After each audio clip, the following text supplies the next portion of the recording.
नमस्कार, मैं डॉक्टर योगेंद्र कुमार, सहायक आचार्य अर्थशास्त्र, राष्ट्रीय कन्या महाविद्यालय अजमेर से हूँ। आज का हमारा विषय मांग की लोच की अवधारणा, concept of elasticity of demand, इसका इंट्रोडक्शन है और इसकी डेफिनेशन, प्रभावित करने वाले तत्व और मांग की लोच के विचार के महत्व को समझेंगे। तो हाँ, ये स्टार्ट करते हैं। इंट्रोडक्शन में है, जैसे किसी वस्तु की मांग उस वस्तु की कीमत के साथ परिवर्तित होती रहती है। जैसे कि मांग जो है वो कीमत के साथ परिवर्तित होगी, कीमत बढ़ेगी तो मांग कम होगी और कीमत घटेगी तो मांग बढ़ेगी। किंतु सभी स्थितियों में मांग में के परिवर्तन की मात्रा एक समान नहीं होती। मांग का नियम यह नहीं बताता है कि किसी वस्तु की कीमत में परिवर्तन के फलस्वरूप उसकी मांग में कितना परिवर्तन होगा, क्योंकि मांग का नियम केवल एक गुणात्मक कथन है, जिसके कारण ये कीमत परिवर्तन के कारण केवल मांग के परिवर्तन की दिशा को बताता है। कहने का तात्पर्य ये है कि मांग का जो नियम है वो केवल दिशा को बताता है कि कीमत में परिवर्तन होने पर मांग में कितना परिवर्तन होगा। जैसे कि दोनों में विलोम संबंध है, कीमत में वृद्धि होने पर मांग में कमी होगी, तो ये दिशा को बता रहा है। केवल मांग का नियम गुणात्मक कथन है, जबकि मांग की जो लोच होती है वो एक परिमाणात्मक कथन होता है और वह दिशा के साथ साथ कितना परिवर्तन होगा उसको भी बताता है। मांग की लोच किसी वस्तु की कीमत में परिवर्तन के सापेक्ष उसकी मांग में परिवर्तित हुई मात्रा को भी बताती है। यहाँ महत्वपूर्ण बात है कि मांग का नियम दिशा को बताता है और मांग की लोच परिमाणात्मक मात्रा को बताती है, यदि अन्य बातें समान रहे तो। अब ये लोच क्या होती है? मांग का अर्थ तो हमने देखा कि किसी एक निश्चित समय निश्चित कीमत पर मांगी गई मात्रा को हम मांग कहते हैं, परंतु लोच होती है, लोच का अर्थ होता है फ्लेक्सिबिलिटी या इलास्टिसिटी, जिसे हम कहते हैं। तो इसे समझते हैं। लोच का अभिप्राय वस्तु में बढ़ने या घटने की प्रवृत्ति है। उदाहरण के लिए रबड़ लोचदार होता है। रबड़ को आप खींचेंगे और उस पर जैसे प्रेशर डालेंगे, खींचोगे तो वो लंबा हो जाता है, और जैसे उसको छोड़ोगे, रिलैक्स करोगे तो वो वापस अपनी पोजीशन में आ जाता है। तो रबड़ लोचदार होती है क्योंकि दबाव पड़ने पर बढ़ जाती है और दबाव हटा लेने पर पुनः अपनी स्थिति में आ जाता है। ऐसा लोच दो बातों पर निर्भर करता है, वस्तु के स्वभाव पर और उस पर पड़ने वाले दबाव पर। तो यहाँ वस्तु जो है हमारी सामान्य वस्तु, उस पड़ने वाला दबाव से तात्पर्य कीमत का जो दबाव हो रहा है। यदि अन्य बातें समान रहे तो कीमत में परिवर्तन होने पर मांग में कितना परिवर्तन हो रहा है। कुछ वस्तुओं का स्वभाव ऐसा होता है कि उन पर कम दबाव डालने पर ही अधिक परिवर्तन होता है। ऐसी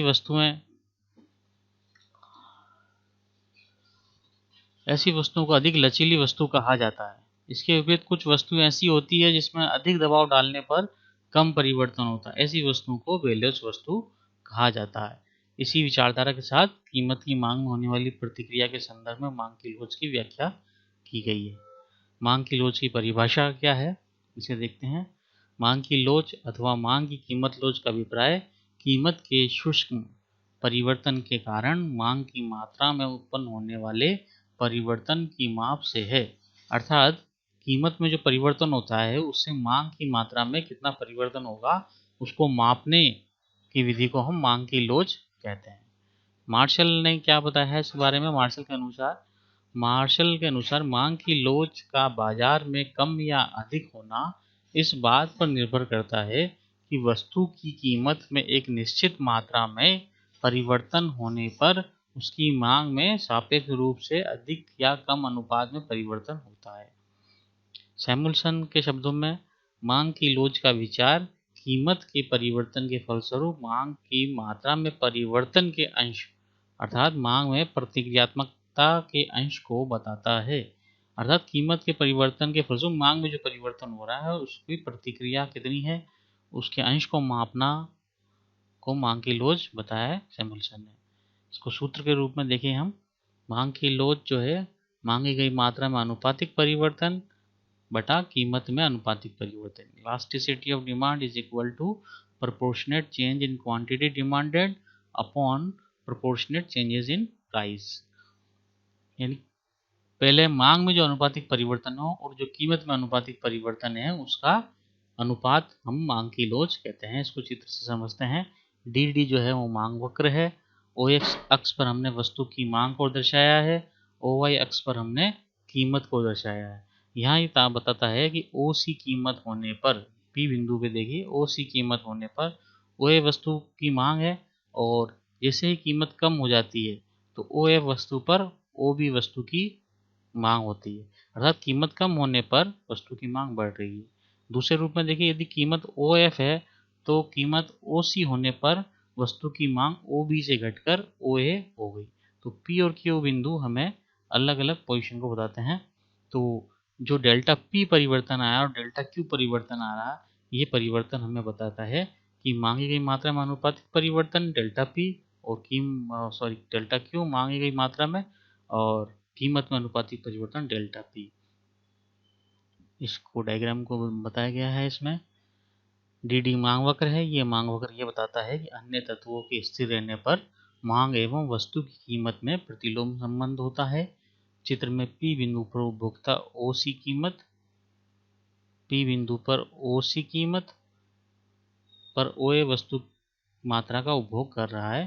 कीमत में डेल्टा पी कमी होने पर उपभोक्ता वस्तु की उपभोग मात्रा डेल्टा क्यू बढ़ा देता है। दूसरे शब्दों में कीमत की कमी के कारण उपभोक्ता की मांग में वृद्धि होती है। जिसकी कीमत में कमी होती है, ओ सी से हम ओ एफ कीमत पर आते हैं, तो मांग ओ ए से बढ़कर ओ बी हो जाती है। तो ये मांग की लोच बताती है कि इस कीमत में इतना परिवर्तन होने से मांग में कितना परिवर्तन होगा। मांग की लोच को सूत्र को हम डिटेल में देखते हैं। वस्तु की मांगी गई मात्रा में आनुपातिक परिवर्तन, वस्तु की कीमत में आनुपातिक परिवर्तन डेल्टा क्यू अपॉन क्यू, तो वस्तु की मांगी गई मात्रा में आनुपातिक परिवर्तन को प्रकट करता है, और डेल्टा पी अपॉन पी वस्तु की कीमत में आनुपातिक परिवर्तन को दर्शाता है। डेल्टा क्यू मांग में परिवर्तन से तात्पर्य ये है कि नई मांग में से पुरानी मांग को घटा देंगे तो मांग में परिवर्तन आ जाएगा। डेल्टा पी का मतलब नई कीमत से पुरानी कीमत को घटा देंगे तो डेल्टा पी आ जाएगा। क्यू आरंभिक मांग है, पी आरंभिक कीमत। मांग की लोच ऋणात्मक होती है, जैसा कि मैं पता कीमत और मांग में विपरीत संबंध होता है, ऋणात्मक संबंध होता है। इसलिए ये माइनस जो साइन आया है वो इसलिए आया क्योंकि ये इनके रिलेशन को बताता है कि ये नेगेटिव रिलेशन है। यदि हम प्रैक्टिकल जब सॉल्व करते हैं माइनस को नहीं लगाते हैं तो उससे कोई फर्क नहीं पड़ता है। ठीक है। Formula delta Q upon Q delta P upon Q. यदि डेल्टा क्यू अपॉन क्यू में हम इसका भाग देंगे तो इनसे मल्टीप्लाई करेंगे, उसको उल्टा हो जाएगा, P upon delta P. Finally जो हमें मिलेगा वो ये फॉर्मूला मिलेगा, delta Q upon delta P into P upon Q. ये मांग की लोच का सूत्र है। मांग की लोच को प्रभावित करने वाले तत्व, ऐसे कौन कौन से तत्व हैं जो मांग की लोच को प्रभावित करते हैं? तो पहला है वस्तु की प्रकृति। वस्तु की प्रकृति से हमने 3 भागों में विभाजित किया है इसको। वस्तु की प्रकृति आवश्यक वस्तु, आरामदायक वस्तु और विलासिता की वस्तु। तो आवश्यक वस्तुएं वो होती है जो हमें जो बेसिक नीड होती है हमारी, नमक हुआ, गेहूँ हुआ, ठीक है, रोटी कपड़ा मकान, इस तरह की जो आवश्यक वस्तुएं हैं वो सब हमारी आवश्यक वस्तु के अंदर आती है। इनकी मांग बेरोजगार होती है। बेरोजगार इसलिए होती है क्योंकि इनकी कीमत में परिवर्तन होने पर भी मांग में कोई बहुत बड़ा परिवर्तन नहीं होता। उदाहरण के रूप में नमक और गेहूँ है। जैसे मान लीजिए कि नमक की कीमत आज 20 रुपये से 500 रुपये होती है, तो भी हमें 1 किलो नमक का प्रयोग करना है तो हम 1 किलो ही करेंगे। पर यदि सस्ता हो जाता है तो भी हम उसको ज़्यादा मात्रा नहीं खरीदेंगे, हमें जितनी आवश्यक है हम उतना ही लेंगे। तो जिस प्रकार आवश्यक वस्तुओं की मांग बेरोजगार होती है। सेकंड है आरामदायक वस्तुएं। आरामदायक वस्तुओं की मांग साधारण लोचदार होती है, मॉडरेटली इलास्टिक होती है, क्योंकि कीमत में परिवर्तन होने से मांग में बहुत अधिक परिवर्तन होता है। विलासिता की वस्तुएं भी अत्यधिक लोचदार होती है, क्योंकि इनकी कीमत घट जाने पर मांग में बहुत अधिक वृद्धि होती है, और कीमत बढ़ जाने पर मांग में विशेष कमी नहीं होती। जैसे कीमत घट गई तो उनकी मांग में बहुत अधिक वृद्धि हो जाती है। विलासिता जैसे कार, एसी, फ्रिज, कूलर को हम देखते हैं तो कोई विशेष सीजन आता है तो हमारे यहाँ दाम घटते हैं तो उसकी मांग एकदम से बढ़ जाती है। तो अन्य बातें समान रहने पर विलासिता की वस्तुएं भी अत्यधिक लोचदार होती है। सेकंड पॉइंट, स्थानापन्न वस्तुएं। स्थानापन्न वस्तुएं मांग की लोच को प्रभावित करती है। यदि जिन वस्तुओं का स्थानापन्न उपलब्ध होता है उनकी मांग लोचदार होती है, क्योंकि कीमत में जैसे जैसे चाय की कीमत में वृद्धि होगी तो लोग कॉफ़ी की मांग में वृद्धि कर देंगे, तो चाय की मांग कम हो जाएगी। कहने का तात्पर्य यह है कि चाय की कीमत में वृद्धि होती है, चाय की मांग बहुत अधिक कम हो सकती है। तो जिन वस्तु के स्थानापन्न उपलब्ध होते हैं उनकी प्रकृति जो होती है वो लोचदार होती है, और इसके विपरीत जिनका स्थानापन्न नहीं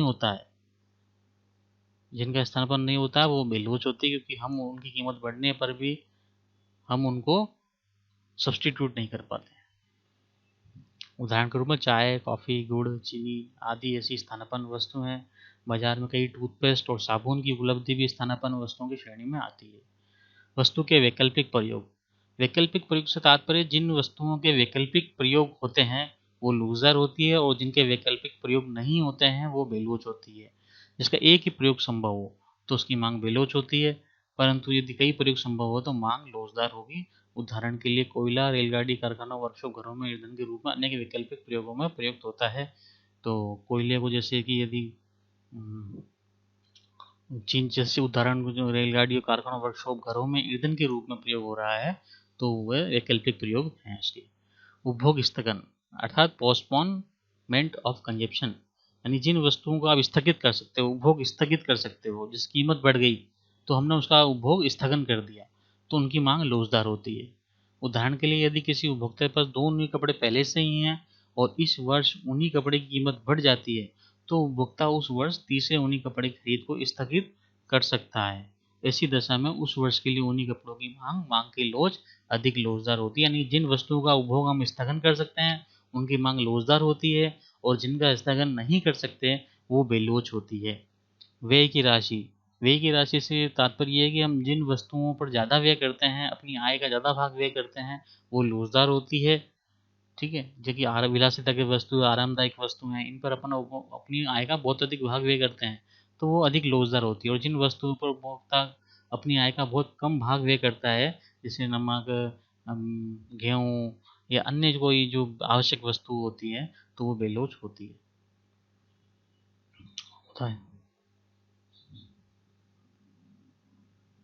आय आय स्तर भी मांग की लोच को प्रभावित करता है। धनी व्यक्ति के लिए मांग की लोच प्राय बेरोजगार होती है, क्योंकि कीमत घटने बढ़ने का उस पर कोई फर्क नहीं होता, इसलिए उसी कीमत में परिवर्तन होने पर मांग में कोई ज़्यादा विशेष परिवर्तन नहीं होता है, इसलिए बेरोजगार होती है। परंतु गरीब व्यक्ति के लिए जैसे कीमत बढ़ेगी तो मांग कम हो जाएगी, और कीमत घटेगी तो मांग बढ़ जाएगी, तो इसलिए उस वस्तु की मांग रोजगार होती है। धन का वितरण, वेल्थ डिस्ट्रीब्यूशन की बात करें हम तो टोजिंग के अनुसार यदि समाज में धन का असमान वितरण है तो मांग की आलोच बेलोच हो जाती है। बेलोच से असमान वितरण है तो बेलोच होगी, किंतु यदि धन का वितरण समान है तो मांग की लोच अत्यधिक लोचदार होती है। धन के असमान वितरण के कारण गरीब वर्ग और अधिक गरीब और अमीर वर्ग और अधिक अमीर बन जाता है, जिसके कारण गरीब वर्ग की मांग की लोच अधिक बेलोच हो जाती है। यदि धन का समान वितरण हो जाता है तो कीमत परिवर्तन का सब लोगों पर समान असर पड़ता है और मांग की लोच लोचदार हो जाती है। संयुक्त मांग ऐसा वस्तुओं की पूर्वता, ज्वाइंट डिमांड, जिन वस्तुओं की ज्वाइंट डिमांड होती है, कॉम्प्लीमेंट्री गुड्स होते हैं, यानी पूरक वस्तुएं होती है जिसका एक साथ प्रयोग होता है, एक के बिना दूसरे का प्रयोग नहीं होता है। ऐसी वस्तुओं में मांग की लोच जो है वो बेरोजगार हो जाती है। जैसे कि कुछ वस्तुएं ऐसी होती है जिनकी मांग के साथ दूसरी वस्तु की मांग की जाती है, ऐसी वस्तुएं पूरक कहलाती है। उदाहरण के लिए दिया सलाई, cigarette, scooter petrol, car petrol कह सकते हैं, जूता मोजा आदि। पेट्रोल की कीमत बढ़ने पर स्कूटर की मांग में नगण्य कमी आती है। स्कूटर को चलाने के लिए पेट्रोल आवश्यक है, इस प्रकार पेट्रोल की मांग बेरोजगार मांग हो जाती है।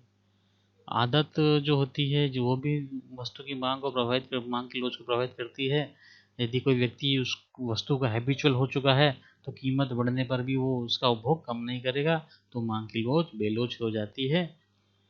अब इस मांग की लोच का क्या महत्व है, इसे क्यों पढ़ते हैं, इसका क्या उपयोग है हमारे तो मांग की लोच एक ऐसा विषय है जो कि हमें समष्टि अर्थशास्त्र, व्यष्टि अर्थशास्त्र, अंतर्राष्ट्रीय अर्थशास्त्र और नीति निर्धारक, राजस्व के सिद्धांत, सभी में इसका महत्व है। तो जब वस्तु की प्रकृति होती है उसी हिसाब से हमारा निर्णय होता है कि हम उसकी कीमत को क्या रखा है। तो मूल्य के सिद्धांत में हम बात करते हैं in the theory of value. Marshall के अनुसार वस्तु की कीमत उसकी मांग एवं पूर्ति की सापेक्षिक कीमतों पर निर्भर करती है। जैसा कि बताया गया है कि कीमत का निर्धारण वस्तु की मांग और पूर्ति पर निर्भर करता है। जहां मांग और पूर्ति बराबर होती है वहाँ कीमत का निर्धारण होता है। तो आधुनिक अर्थशास्त्र में मांग पक्ष को आगम वक्र द्वारा तथा पूर्ति पक्ष को लागत वक्र द्वारा प्रदर्शित किया जाता है। लागत वक्र समय तत्व पर निर्भर करता है, जबकि आगम वक्र मांग की लोच पर निर्भर करता है। अर्थात आगम वक्र जो है, ये जो आगम वक्र की बात कर रहे हैं, वो मांग की लोच पर निर्भर करता है। आगम वक्र हमारा मांग पक्ष को दर्शाता है। एक फर्म सदैव संतुलन के बिंदु पर तब होती है जब सीमांत आगम और सीमांत लागत परस्पर बराबर हो जाए। MR is equal to MC होता है। हाँ, एकाधिकारी बाजार में सीमांत मांग की लोच पर निर्भर करता है। MR is equal to AR E-1 upon E। ये सूत्र है जिसे हम आगे के जो नेक्स्ट वीडियो उनमें डिटेल में पढ़ेंगे। एकाधिकारी के लिए उपयोगी, एकाधिकारी यानी मार्केट में अलग अलग प्रकार की मार्केट होते हैं प्रतियोगिता के आधार पर। उसमें एकाधिकारी मार्केट या मोनोपोलिस्टिक मार्केट जो होता है, उसमें वो किस तरह से कीमत निर्धारित करता है, वो मांग की लोच पर प्रभावित करता है, मांग की लोच के आधार पर करता है। तो एकाधिकारी जो है अधिकतम लाभ कमाने के लिए कीमत विभेद करता है। कीमत विभेद से तात्पर्य है एक ही वस्तु के अलग अलग मूल्य वसूल करना, एक ही वस्तु का अलग अलग मूल्य रखना। तो किस बाजार में वो क्या कीमत रखेगा, वो मांग की लोच पर निर्भर करता है। जैसे कि एकाधिकारी कम किया, जहां मांग की लोच लोचदार होती है वहां एकाधिकारी कम कीमत लेता है, जहां मांग की लोच बेलोच होती है वहां वो ऊंची कीमत लेता है। वितरण के सिद्धांत में भी उपयोगी होता है मांग की लोच। मांग की लोच से तात्पर्य है कि उत्पादन के साधन जो होते हैं, भूमि, पूंजी, श्रम, उद्यम, इनकी मांग प्रत्यक्ष न होकर व्युत्पन्न होती है, डिराइव डिमांड होती है। जैसे कि हमें घर बनाना है तो हमें घर की डिमांड है, तो हमें उसके लिए मजदूर की आवश्यकता होगी, तो मजदूर क्या हो गया, हमारा ड्राइव डिमांड हो गया। जैसे हमें कपड़े पहनने हैं तो कपड़ा हमारा प्रत्यक्ष मांग हुई, और जो टेलर है वो व्युत्पन्न मांग हो गई। क्योंकि हमें कपड़ा सिला हुआ कपड़ा पहनना है तो हमें, या कपड़ा सिलवाना है तो हमें टेलर की आवश्यकता होगी। तो टेलर जो है वो व्युत्पन्न मांग है, ना कि सीधी मांग है, प्रत्यक्ष मांग नहीं है। तो उत्पादन के उन साधनों को उत्पादक अधिक पुरस्कार, पुरस्कार से तात्पर्य प्रतिफल से है, रिटर्न से है। उत्पादक अधिक पुरस्कार देता है जिनकी मांग के लिए बेलोच होती है। जहाँ जिनकी मांग बेलोच है उनको अधिक प्रतिफल देना पड़ेगा, और जिनकी मांग लोचदार होती है उन्हें कम कीमत में भी काम चल जाएगा। यदि किसी मील के श्रमिकों की मांग उत्पादक के लिए बेलोच होती है, यदि वे श्रमिक अधिक मजदूरी के लिए हड़ताल करें तो अधिक मजदूरी लेने में सफल हो जाएगा। सरकार के लिए भी उपयोगी है। सरकार के लिए उपयोगी इस संदर्भ में है कि यदि किसी वस्तु की कीमत बढ़ानी, घटानी, टैक्स को कम करना, ज़्यादा करना है, तो उसमें मांग की लोच का महत्व होता है। जिनकी मांग बेलोच होती है उस पर सरकार या जो टैक्स बढ़ा सकती है, और जिनकी मांग लोचदार होती है उन पर टैक्स कम रखा जाएगा। क्योंकि बेलोच मांग है तो कीमत में टैक्स बढ़ाते ही कीमत में बहुत अधिक वृद्धि हो जाएगी। कीमत में बहुत अधिक वृद्धि हो जाएगी तो मांग जैसे कि मांग में बहुत कमी हो सकती है। इस प्रकार से ये डिसाइड करता है कि कितना टैक्स हमको उत्पादक वहन करेगा, कितना वो उपभोक्ता पर डालेगा। जिन वस्तुओं की मांग बेलोच होती है उन पर सरकार कर लगाकर अतिरिक्त आय प्राप्त कर सकती है, क्योंकि कर के कारण वस्तुओं की कीमत में वृद्धि का वस्तु की मांग को कोई विशेष प्रभाव नहीं पड़ता है, क्योंकि बेलोच मांग है, कीमत बढ़ भी गई तो भी वो खरीदेगा ही व्यक्ति। ठीक है, तो इस कारण वस्तु की कीमत में वृद्धि का वस्तु की मांग पर कोई विशेष प्रभाव नहीं पड़ता। इसके विपरीत लोचदार मांग वाली वस्तुओं पर कर लगा दिया जाए तो हम अधिक आय अर्जित नहीं कर सकते हैं, क्योंकि जैसे ही हम कर लगा के कीमत बढ़ाएंगे तो मांग में बहुत कम हो जाएगी। कर भार जानने के लिए भी उपयोग लेती है। जैसे बेलोच का अर्थ ये नहीं कि सरकार उस पर अधिक कर लगा दे। सरकार का दृष्टिकोण ये होता है कि समाज के विभिन्न वर्गों द्वारा कर भार न्यायोचित ढंग से वहन किया जाए। यदि वस्तु की मांग बेलोचदार मांग वाली है तो उत्पादक कर का भार अधिकांश भाग उत्पादक कर का अधिकांश भाग उपभोक्ताओं पर स्थानांतरित कर देगा। वो कब कर सकता है ज़्यादा से ज़्यादा, जब बेरोजगार मांग हो। यदि वस्तु की मांग बेरोजगार है तो उत्पादक जो है कर का अधिकांश भाग उपभोक्ता पर स्थानांतरित कर देगा।